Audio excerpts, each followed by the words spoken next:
Robert Pickton, aka the Pig Farmer Killer, spent years behind bars before meeting a brutal end of his own. He was convicted in 2007 for taking the lives of 6 women, but most believe the number of victims was far higher, at least 26, possibly 49 by his own admission to an undercover officer. Between 1995 and 2001, he lured women to his farm property outside Vancouver, where he disposed of their remains by feeding them to his pigs. In prison, he wrote a book in which he claimed that the Canadian police made him a fall guy for the murders. He also wrote letters to the Canadian media claiming his innocence. No one believed him. In 2018, he was transferred to Port Cartier Institution in Quebec. On May 19, 2024, fellow prisoner Martin Charest attacked him inside the facility. He broke a broom handle and drove it into Pickton's face. Guards later found him with severe stab wounds. He was airlifted to a hospital, but 11 days later he was gone, aged 74. Charest later told investigators he did it for Pickton's victims.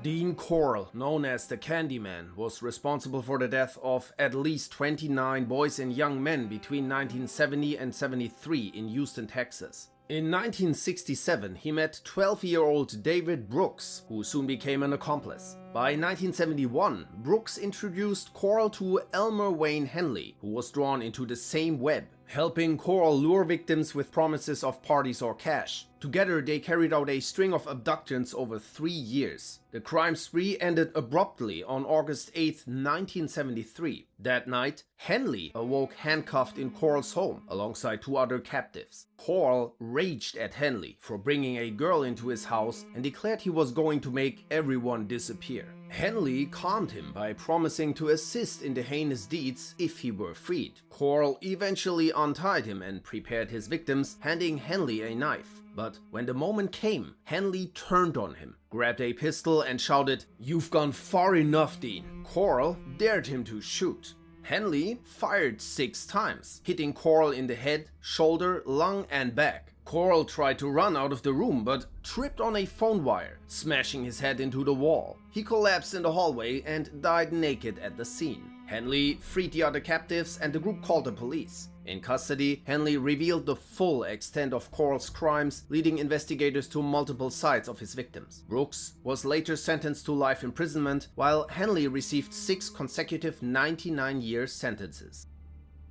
Luis Garavito, aka La Bestia, was one of the most prolific and heinous serial killers. Between 1992 and 1999, he took the lives of 193 young boys and men across Western Colombia, luring them with promises of money or food disguised as a priest or a kindly old man. He even kept trophies from his victims hidden in a suitcase. Garavito later claimed that the devil had ordered him to do it. His capture came by chance. In 1999, he passed out near one of his crime scenes and a cigarette in his hand ignited a cane field. Badly burned, he fled, leaving behind his charred glasses and shoes. Combined with DNA evidence, he was finally apprehended on April 22nd and confessed after a full day of interrogation. The court sentenced him to 1,853 years in prison, later reduced to just 22. Garavito spent his years in isolation at Valledupar prison, separated from other inmates for his own protection. Behind bars, he claimed he wanted to become a pastor and help children upon release, but eventually his health sharply declined. Blind from aggressive eye cancer and weakened by leukemia, he lived in constant pain, dependent on daily transfusions to stay alive. Finally, on October 12, 2023, aged 66, Garavito died in a hospital bed. Many Colombians felt his punishment was far too gentle.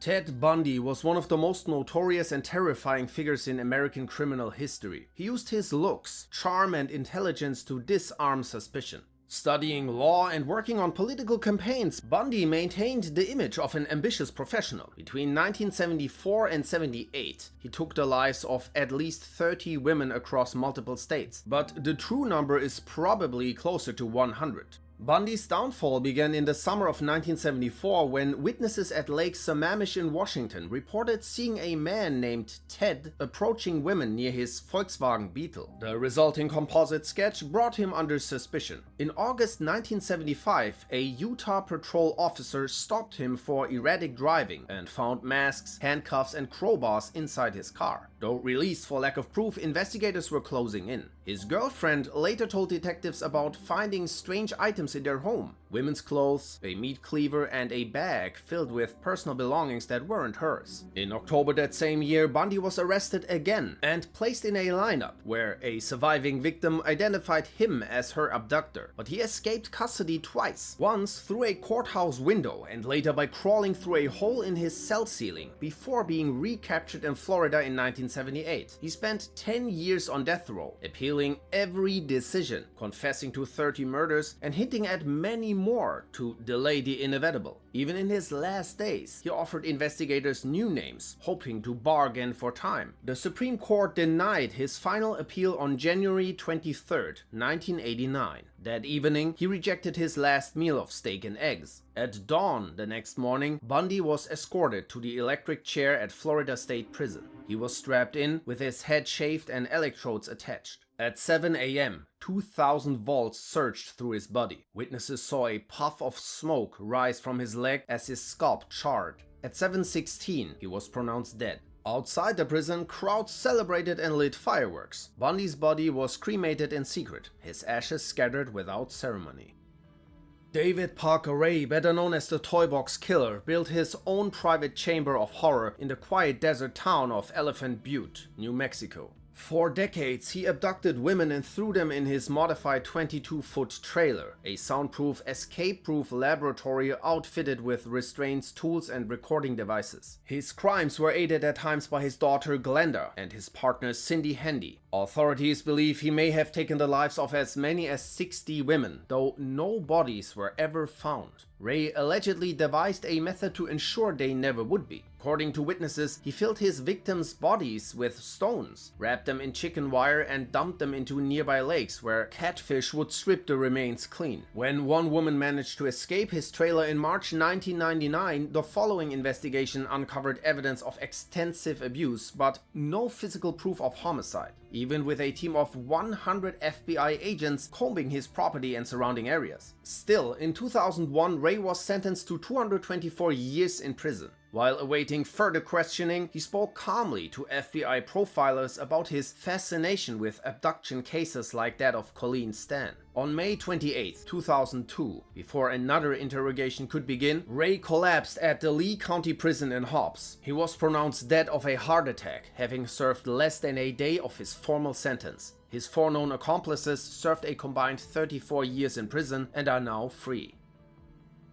Daniel Camargo Barbosa is believed to have taken the lives of at least 72 girls and suspected of more than 150. He approached his victims while posing as a foreigner looking for a church, claiming he carried a large sum of money for a donation. He would promise a reward if they guided him, then lure them into the woods under the pretense of finding a shortcut. His first arrest came in 1974 in Barranquilla, after he returned to a crime scene to fetch stolen goods he had left behind. Imprisoned on Gorgona Island, known as Colombia's Alcatraz, he escaped to Ecuador in 1984 using a makeshift boat, where he went on another rampage. 2 years later, police in Quito stopped him for acting suspiciously and carrying a big suitcase. Inside, they found bloody clothes and body parts from his latest victim. Camargo confessed with chilling calm to 72 homicides since his escape. He felt no remorse. He was convicted in 1989 and sentenced to 16 years. In prison, Camargo was attacked by other inmates several times, but always got away. But on November 13th, 1994, Giovanni Noguera, the nephew of one of Camargo's victims, stabbed him 8 times and let him bleed to death. He was 64 years old.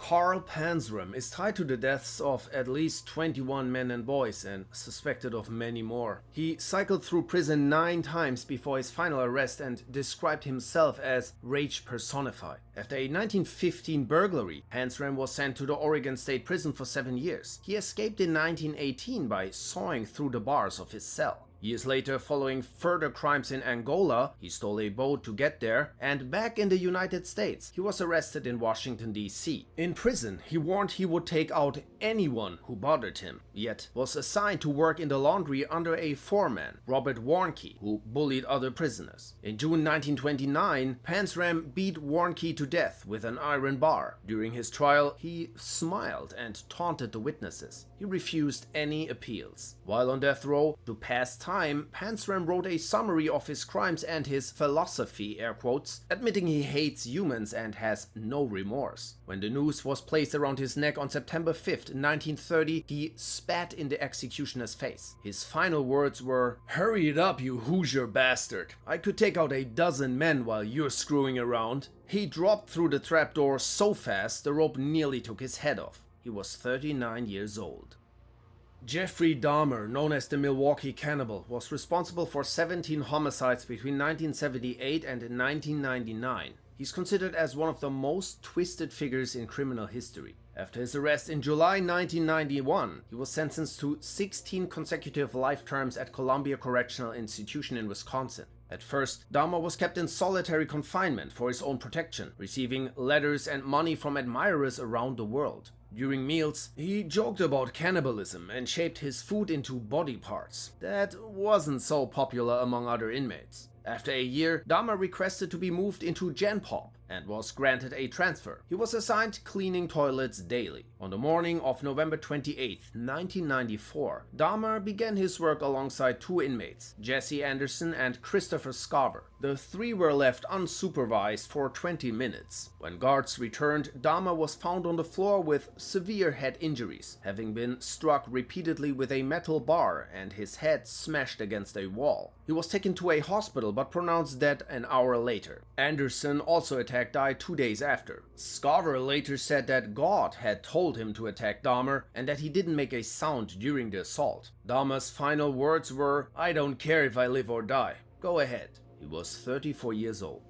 Samuel Little is the most prolific serial killer in American history, with at least 60 confirmed victims and 93 confessions. His crimes spanned from 1970 to 2005 and went unnoticed for decades. Most of his victims were women on the margins, people who would not be quickly missed. Little spent years in and out of prison, arrested nearly 100 times, but always escaping serious punishment. In 2012, he was finally arrested at a homeless shelter in Kentucky on a narcotics charge, but DNA evidence connected him to 3 unsolved murders in California. But investigators began to realize they were dealing with something far larger here. During questioning, Little began to confess, calmly recounting his heinous deeds in chilling detail, often smiling as he recalled each one. He spoke without remorse and even drew precise portraits of his victims. By 2014, Little was serving 3 life sentences at California State Prison. Even then, he continued cooperating with investigators, recounting homicides across 14 states and earning yet another life sentence. He only confessed in exchange for small comforts, like being transferred out of a county jail. In his final years, Samuel Little was frail, wheelchair-bound, and suffering from heart disease and diabetes. He died in a hospital near LA on December 30th, 2020, aged 80, while dozens of his victims never even got a grave. Harold Shipman, known as Dr. Death, was an English general practitioner responsible for an estimated 250 deaths over 3 decades. His crimes went unnoticed for years as his patients, mostly elderly women, trusted him completely. In March 1998, his colleague Linda Reynolds raised suspicions to the local coroner about the unusually high number of deaths among Shipman's patients and the large number of cremations he had requested. The Greater Manchester Police investigated but failed to find sufficient evidence, allowing Shipman to continue. His downfall came after the death of one of his patients, Kathleen Grundy, whose will strangely left £386,000 to Shipman while excluding her family. Grundy's daughter, Angela, said that the signature on the will was not her mother's and contacted the police. Grundy's body was exhumed, revealing traces of dire morphine. Shipman's fingerprint was also found on the forged document. Shipman was arrested in September 1998, and police later uncovered a consistent pattern of him administering lethal doses of dire morphine, falsifying records, and signing death certificates to conceal the murders. In 2000, Shipman was convicted and sentenced to life imprisonment, never once admitting guilt or offering explanations for his actions. He also said the accusations against him were illogical. While imprisoned at Wakefield, he remained defiant, even forming a friendship with convicted serial killer Peter Moore. On January 13, 2004, one day before his 58th birthday, Shipman hanged himself in his cell. His death left families of victims angered and robbed of closure. John Wayne Gacy, known as the Killer Clown, was responsible for the murders of at least 33 young men and boys between 1972 and 78, 26 of whom he buried in the crawl space beneath his Chicago home. After his arrest, Gacy spent 14 years in solitary confinement, under constant surveillance with minimal human contact. He spent much of his time painting eerie portraits of clowns. He continued to deny responsibility for the murders and claiming he had been framed. The day before his execution, Gacy remained calm and detached. For his final meal, he requested a KFC bucket, fried shrimp, French fries, strawberries, and a Diet Coke. He spent his final hours speaking with his spiritual advisor and legal team, still insisting he had been wrongly convicted. Just after midnight on May 10, 1994, Gacy was strapped to the gurney. Witnesses, including relatives of his victims, watched from behind glass. His final words were, "Kiss my ass." The lethal injection began. Paralysis set in, but he stayed fully conscious. It's said to feel like drowning, but worse. Then a clogged intravenous line caused an 18-minute delay as technicians struggled to fix it. When the toxic cocktail hit his veins again, he soon closed his eyes and his heart stopped. He was pronounced dead at 12:58 a.m., aged 52.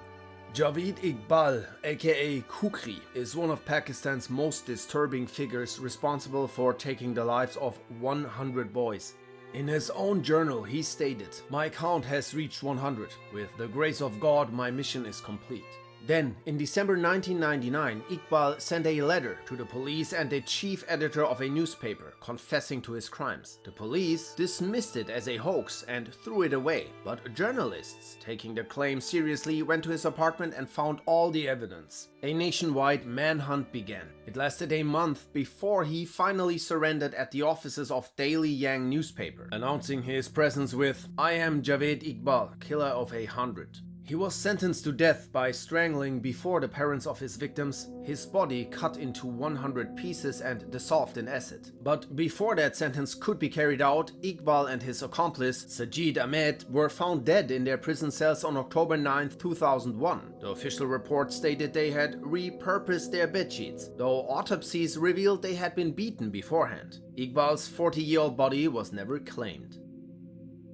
Albert Fish, known as the Gray Man, was one of America's most depraved criminals, responsible for at least 5 murders and suspected in many more. Fish himself claimed that his true victim count was closer to 100. In November 1934, an anonymous letter sent to the family of one of his victims led police directly to him. After his arrest, Fish confessed in disturbing detail, shocking even hardened investigators. The night before his trial, he used a sharpened chicken bone on himself to satisfy his deranged urges. His trial began in 1935, where he pleaded insanity, claiming to hear the voice of God commanding him. Psychiatrists described him as a phenomenon, noting that no other recorded individual displayed such a range of abnormalities. But the jury found him sane and guilty, and he was sentenced to death by electrocution, a punishment he reportedly looked forward to, calling it a supreme thrill. On January 16, 1936, Albert Fish entered the execution chamber at Sing Sing prison. He even assisted the executioner in placing the electrodes. His final words were, "I don't even know why I'm here." It took 2 joules of electricity to fry him, and he was pronounced dead 3 minutes later. X-rays later revealed 27 needles embedded in his pelvis. His lawyer revealed that Fish had left a final statement, but refused to release it, describing it as the most filthy, obscene document he had ever read. Fritz Haarmann was known as the Vampire of Hanover for his gruesome habit of biting through the throats of his victims. Between 1918 and 24, this German madman took the lives of at least 24 young men and boys. He claimed the number was between 50 and 70. When finally captured, Haarmann confessed, but insisted he didn't know why he did it. He was sentenced to death by beheading. In court, Haarmann declared that he would go to the guillotine joyfully, claiming his execution would be his atonement and that, if ever released, he would likely do it all over again. The night before his execution, he was granted his last wish, an expensive cigar and a cup of Brazilian coffee. At dawn on April 15, 1925, in the courtyard of Hanover prison, Fritz Haarmann was led to the guillotine. Pale but composed, he faced his executioners and said, "I am guilty, gentlemen. I want to die as a man." Just before the blade fell, he added, "I repent, but I do not fear the death." Moments later, Haarmann lost his head when the guillotine fell. Sections of his brain were examined, but nothing that could explain his violence was discovered. His head was preserved in formaldehyde, and the true number of his victims remains unknown. Richard Ramirez, known as the Night Stalker, terrorized California in the 80s, leaving behind a trail of at least 15 victims, infamous for leaving satanic symbols at crime scenes. By August 1985, his face was everywhere, and when he was finally recognized in East Los Angeles, a group of residents subdued and beat him before he was arrested. During trial, Ramirez flashed pentagrams to the cameras, shouted "Hail Satan" in court, and taunted the families of his victims. In 1989, he was sentenced to death in California's gas chamber. When the sentence was read, he said, "Big deal, see you in Disneyland." But Ramirez never made it to execution. The appeals process dragged on for decades, and he spent his remaining years on death row at San Quentin State Prison, where he attracted a big number of admirers. However, in 2013, his health rapidly declined from cancer and long-term drug-related illnesses like hepatitis C. His body deteriorated, with his hair thinning, teeth rotting, and skin looking gray. In his final hours, Ramirez was frail, hooked to machines and in agony from bed sores. On June 7, 2013 at 9:10 a.m., Richard Ramirez died of cancer at the age of 53. No one claimed his body. Hadj Mohammed Mesfewi, or the Marrakesh Arch Killer, was a Moroccan shoemaker who murdered at least 36 women in the early 1900s. He lured his victims to his shop, where his accomplice, Anna, a 70-year-old woman, offered them a drugged lunch. Mesfewi hid their bodies under his shop and in his garden. His crimes came to light when the parents of one missing girl traced her last steps back to his store, leading to his arrest. He was initially sentenced to crucifixion, but that was deemed too outdated by foreign officials and changed to beheading. The people of Marrakesh, however, demanded he suffer for his crimes, and for 4 weeks he was whipped in public 10 times a day with a thorny rod. Ultimately, on June 11, 1906, he was condemned to be walled up alive in the Marrakesh Bazaar. A narrow hole was built in the market's thick wall, about 2 feet deep and wide, and about 6 feet high, just large enough to hold him upright. As he was led to his living tomb, Mesfewi screamed for mercy and fought against his captors. Once he was chained up, bystanders threw filth and offal at him. Onlookers cheered whenever his cries echoed from within the wall. His screams continued for 2 days before silence fell on the third. The locals were left disappointed that he died too quickly.